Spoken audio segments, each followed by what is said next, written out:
देख रहे हैं नंबर ऑफ मैट्रिसेस फाइंड करने के लिए जो क्वेश्चंस आते हैं उसमें कुछ पीएनसी के कॉन्सेप्ट्स यूज होते हैं और हमें कुछ एंट्रीज दी होती है और उसके हेल्प से हमें नंबर ऑफ मैट्रिसेस बनाना होता है।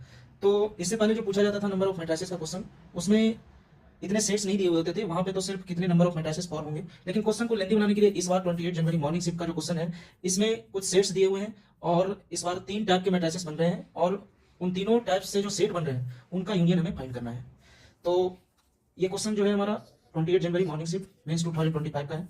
तो हम इसमें क्या देख रहे हैं कि S1 जो है उसमें मैट्रिसेस कुछ सिमेट्रिक बन रहा है, क्योंकि A equal to A transpose ये सिमेट्रिक मैट्रिक्स की प्रॉपर्टी होती है। तो अगर हम पहले मैट्रिसेस की बात करें, अगर S1 की बात करें तो हमारा इस तरीके से मैट्रिसेस फॉर्म होता है, जैसे A11 A12 A13 A22 A23 A21 A31 A32 A33, इस तरीके से हमारा मैट्रिसेस फॉर्म होता है। तो हमें नंबर ऑफ मैट्रिसेस फाइंड करना है जब A इक्वल टू 80 हो, मतलब S1 की काउंटिंग फाइंड करनी है। तो नंबर ऑफ S1 क्या होगा?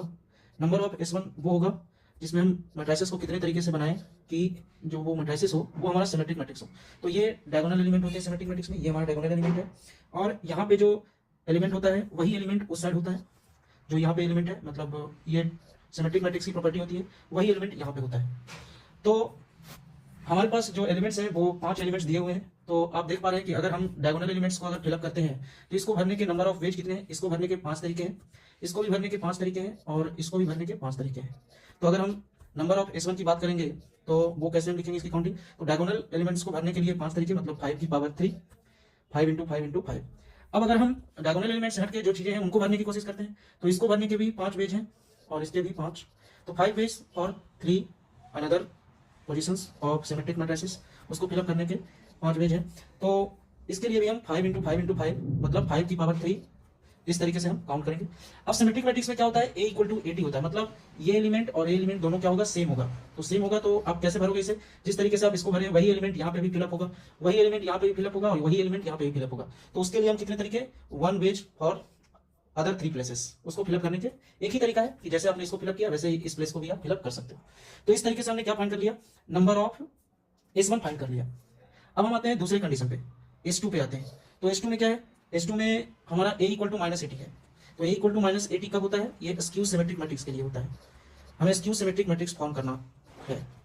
तो हम ये देखेंगे कि सेट से आप कितने स्क्यू सिमेट्रिक मैट्रिक्स फॉर्म कर सकते हो।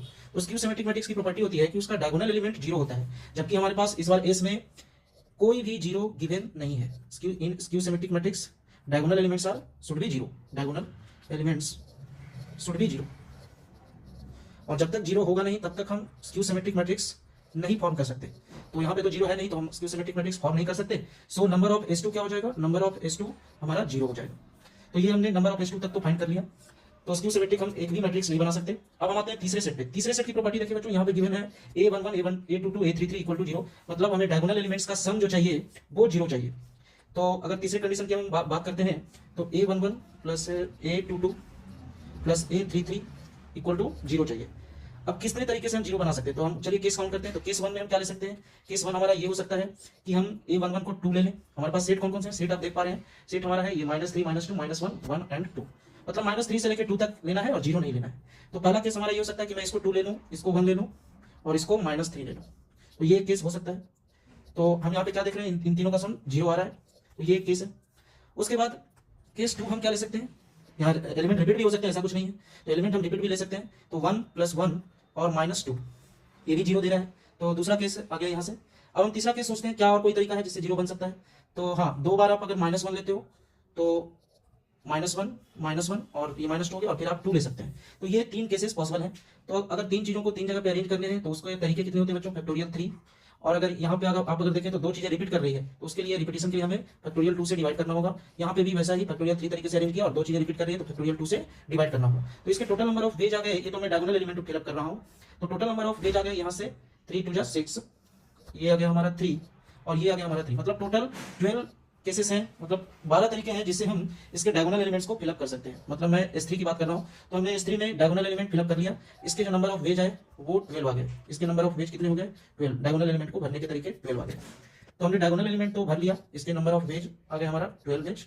अब हम इस प्लेस को भरना है। हमें इन प्लेसेस को भरने के लिए हमें इनको भी भरना है। इस बार तो सिमेट्रिक मैट्रिक्स गिवन है नहीं, तो हमें इन्हें भी भरना है। तो हर प्लेस को मैं 5 तरीके से भर सकता हूँ। क्योंकि 5 एलिमेंट ही हमारे पास, तो इसके 5 वेज हो गए, इसके 5 वेज हो गए, इसके 5 वेज। उसी तरीके से इसके भी 5 वेज, क्योंकि इस बार सिमेट्रिक मैट्रिक्स नहीं गिवन है, इसके भी 5 वेज। मतलब अगर नंबर ऑफ S3 की अगर हम बात करें तो टोटल वेज हो जाएगा हमारा 12 इंटू 5 की पावर 3 इंटू 5 की पावर 3, तो टोटल वेज आ गया हमारा 5 की पावर 6। अब अगर हम बात करें कि number of S1 intersection S2 क्या होगा, तो क्योंकि इसमें number of S1 union S2 union S3 का फॉर्मूला हमारा क्या होता है, वो फॉर्मूला पता है आपको, यूनियन S2 यूनियन S3। तो इसका फॉर्मूला होता है number of S1 plus number of S2 plus number of S3 minus number of S1 intersection S2 minus number of S2 intersection S3 minus number of S1 intersection S3 और plus number of S1 intersection S2 intersection S3। ये हमारा union का formula होता है। तो हमें इसमें number of S1 S2 number of S3 तो हमने फाइंड कर ही लिया है। S1 इंटरसेक्शन S2 तो कुछ होगा नहीं, ये तो आज जीरो ही हो जाएगा, क्योंकि S2 में कोई एलिमेंट है ही नहीं, तो ये जीरो हो जाएगा। उसी तरीके से S2 S3 भी जीरो हो जाएगा। तो हमें फाइंड क्या करना है, S1 इंटरसेक्शन S3। तो हमारा नेक्स्ट एम होगा कि हम किसी तरह number of S1 intersection S3 find कर ले, और इसकी वैल्यू भी जीरो हो जाएगी, क्योंकि S2 में कोई एलिमेंट ही नहीं है, तो इंटरसेक्शन कहां से होगा। तो ओवरऑल हमें फाइंड क्या करना है, number of S1 intersection S3। तो ये हम कैसे फाइंड करेंगे, S1 की प्रॉपर्टीज क्या है, S1 में हमें सिमेट्रिक मैट्रिक्स होना चाहिए, और S3 में जो डायगोनल एलिमेंट्स है उसके सम जीरो आने चाहिए। तो दो टाइप की प्रॉपर्टी लग रही है, एक सिमेट्रिक मैट्रिक्स और एक डायगोनल एलिमेंट्स का सम जीरो होना चाहिए, मतलब ट्रेस उसका जीरो होना चाहिए। तो ये हो गया हमारा डायगोनल एलिमेंट्स, और यहाँ पे हम एलिमेंट्स फिलअप कर रहे हैं फॉर सिमेट्रिक मैट्रिक्स। तो डायगोनल एलिमेंट्स को फिलअप करने के लिए तो हमने ऊपर तरीका दिखाई, कितने 12 वेज है, तो ये 12 वेज फॉर डायगोनल एलिमेंट्स। इससे हमने S3 की कंडीशन फॉलो हो गई। अब हम S1 की कंडीशन को फिलअप करेंगे। तो S1 की कंडीशन को फिलअप करने के लिए हमें इस एलिमेंट को 5 तरीके से भरना होगा, इसको 5 तरीके से, इसको भी 5 तरीके से। तो इसको भी जो हम जैसा एलिमेंट यहाँ पे होगा वैसा एलिमेंट यहाँ पे हम फिलअप करेंगे, यहाँ पे भी वही फिलअप करेंगे और यहाँ पे भी वही फिलअप करेंगे। तो ये 5 की पावर 3 और इस साइड के एलिमेंट को भरने के तरीके 1। तो ये आ गया हमारा S1 इंटरसेक्शन S3। अब हम क्या करेंगे कि यहाँ से हम अपना दूसरा स्टेप स्टार्ट करेंगे। तो यहाँ से हमें सिर्फ फॉर्मूले में फिलअप करना है ये सारे नंबर ऑफ वेज। तो ये क्या हो जाएगा, इस फॉर्मूले में मैं रख रहा हूँ S1 की वैल्यूज कितनी है, तो S1 की वैल्यू 5 की पावर 6, S2 की वैल्यू 0 है, S3 की वैल्यू 12 इंटू 5 की पावर 6 है, और S1 इंटरसेक्शन ये सब 0 है, सब कुछ 0 है, 0 माइनस 0 माइनस 12 इंटू ये S1 इंटरसेक्शन S3 हमारा कितना है, ये आया हमारा 12 इंटू 5 की पावर 3 और प्लस इसकी वैल्यू थी 0। अब हम इसे काउंट कर लेंगे बच्चों, तो ये हमारा क्या आ जाएगा 5 की पावर 6 प्लस 12 इंटू 5 की पावर 6 माइनस 12 इंटू 5 की पावर 3, और अब आप यहाँ से कॉमन लेंगे तो आपको मिलेगा 13 इंटू 5 की पावर 6 माइनस 12 इंटू 5 की पावर 3।